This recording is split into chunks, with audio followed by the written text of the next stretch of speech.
Believe me or not, but back when I was 18, I'm 34 now for the record, but back then, when I was a little younger, I witnessed somebody shapeshift right before my eyes. It was an incredibly horrifying experience, to say the least. And at the time, I was busy going through my party phase. See, I had befriended a group of close friends on the reservation down in New Mexico. Because I grew up with a rough life, abusive, absent parents, and full of drugs and alcohol, I didn't exactly make the best decisions. Dropping out of school and partying was my current life.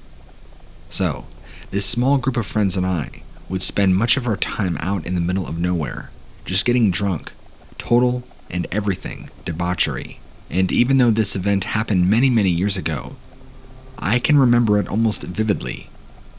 I remember it was almost sundown, and we were in the process of getting pissed drunk.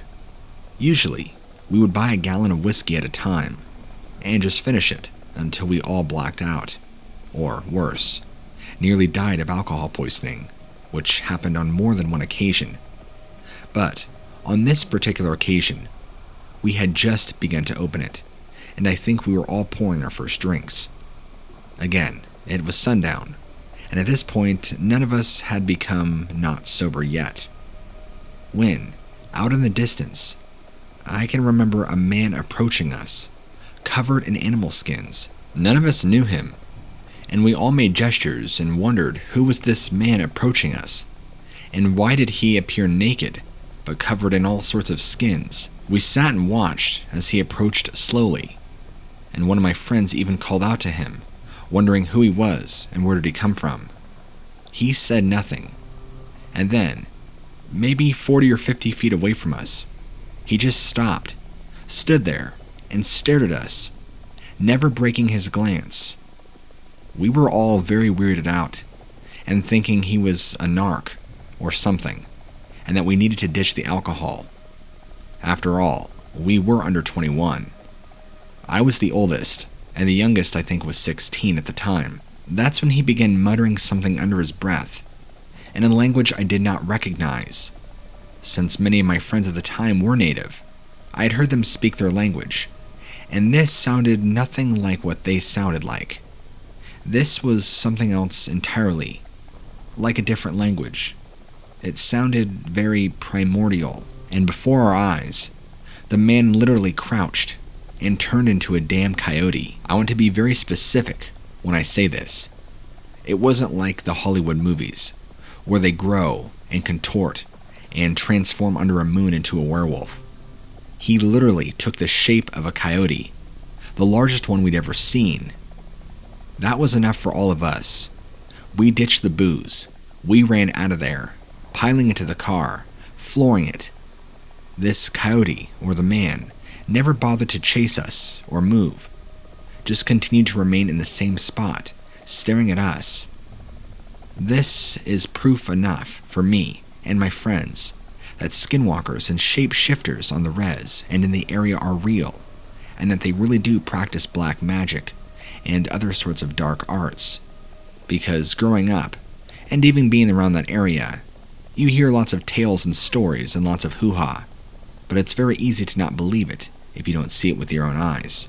I can't help but wonder where exactly this man came from. Was he just a wanderer that happened upon us? Or had he had his eyes set upon us and was stalking us, getting ready to make his move? I'll never know. And sometimes I think about it and what are the possibilities of if. As far as my friends at the time, well, shortly after this incident, we disbanded. I ended up cleaning up my life pretty severely when I hit the age of 20. Got a good girlfriend, moved out of state, and went to college. Now I'm a full-time software engineer, and I have things pretty well for myself. People like me can turn their lives around, but that memory will always stand true to me, for me to know that there are things out there in the desert that go far beyond what we can ever conceive to be reality.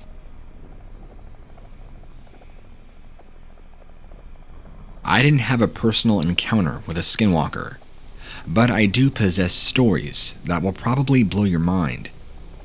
Back when I was 11 years old, my grandfather apparently screwed over a skinwalker, a man who practiced evil magic.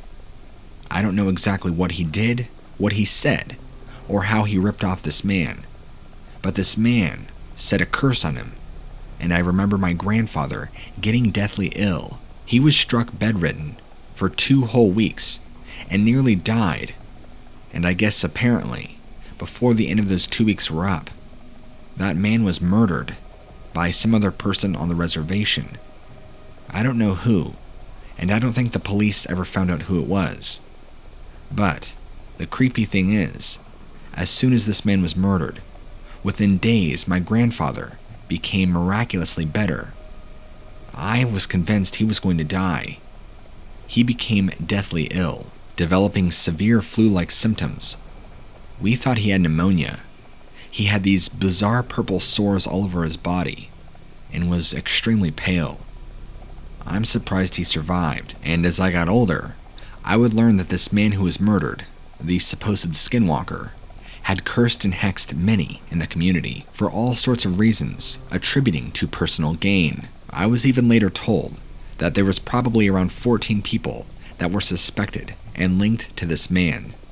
His curses killed these people, or so it's thought. That they suddenly became ill after crossing him and doing him wrong in some way, or what he perceived as wrong. Now, I'm going to say this again. I don't know what happened. I don't know what exactly transpired between my grandfather, these people, and this supposed skinwalker. My guess is these people on the res ripped this person off. Or maybe this skinwalker just had it out for these individuals. I'll never know, because quite frankly, I didn't go digging enough, nor did I really care. My mentality on it was, if I go digging too deep, well, I might attract the wrong energy. But it just goes to show you that these kinds of things are very alive and well in these communities, even to this day. And this is all within the past 20 years of my life. Don't think there aren't other skinwalkers like him around.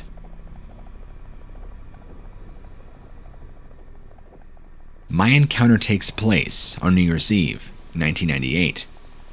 I was doing a little road trip cross-country trip with a handful of friends. We were dispersed between 2 vehicles. The one I was driving was a 93 Toyota Camry, and in the car were 4 of us. Behind us was a 96 sedan, also having another 3 of our friends. So 7 of us in total, in a 2-car caravan, going across the Arizona desert late at night. Looking back, we were trying to get to a party, because that's all we did in those days. Well, we would go visit friends across state, and just party it up. In this instance, I can't exactly recall where in the desert we were, but we were far enough away from any gas station, or anywhere exactly reliable. So, I was driving the Camry, and the sedan was not far behind us. Back then, you couldn't just pull out your phone and text your friends in that car, or call them. You had to get a payphone. And no, we weren't operating with any pagers then. That was for fancy businessmen. So I'm driving, and I notice my car starts smoking like crazy.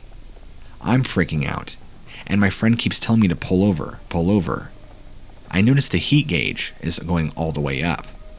So, I turn off the car, and I pull up the hood, and once the smoke clears, not only is the coolant completely out, but there's a leak. All of our coolant had drained out. In fact, the leak was so large that even if coolant were to be put in, there was no way it would hold, at least not long enough for us to reach anywhere important. So, our friends behind us in the sedan, concerned as they were, pulled up behind us, asking what was wrong, when we clearly told them that we were now down to 1 vehicle and stuck, and how we would reach our destination with 7 people and 1 4-passenger car. Well, I guess 3 passenger and 1 driver. So, we're sitting there talking. The 3 of them are in the sedan. We all get out of the Toyota, and we're all talking, trying to figure out what we should do. When one of them, who's smoking a cigarette, points off into the night. "Hey guys, what's that?" We all turn. Now, at this point, it was dark outside since it was nighttime, but the stars and moon were out in full, and the desert was illuminated enough that we could see this large upright shape coming towards us, and fast.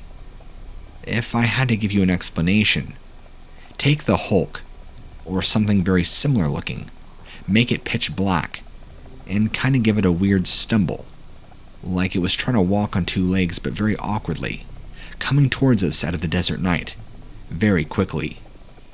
We all screamed, my friend throwing down his cigarette, and we all bolted, filling up the sedan, and pulling out of there. And you'd truly be amazed at how much a 96 sedan can really fill up with 7 people.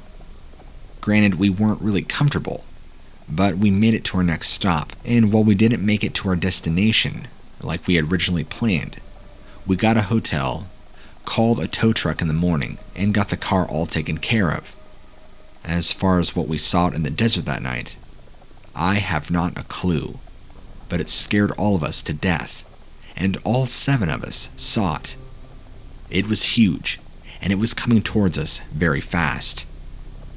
I don't know what sort of animal looked like that, and we couldn't make out or discern any features other than it being pitch black. No eyes, nothing, which is why we all piled in the sedan as fast as we could.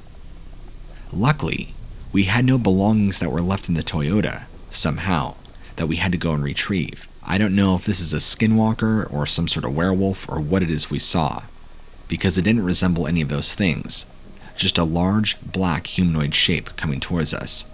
But I'm just glad we got out of there when we did. Had we been sticking around and not seen it, who exactly knows what would have happened to all of us? I'm glad we didn't stick around to find out.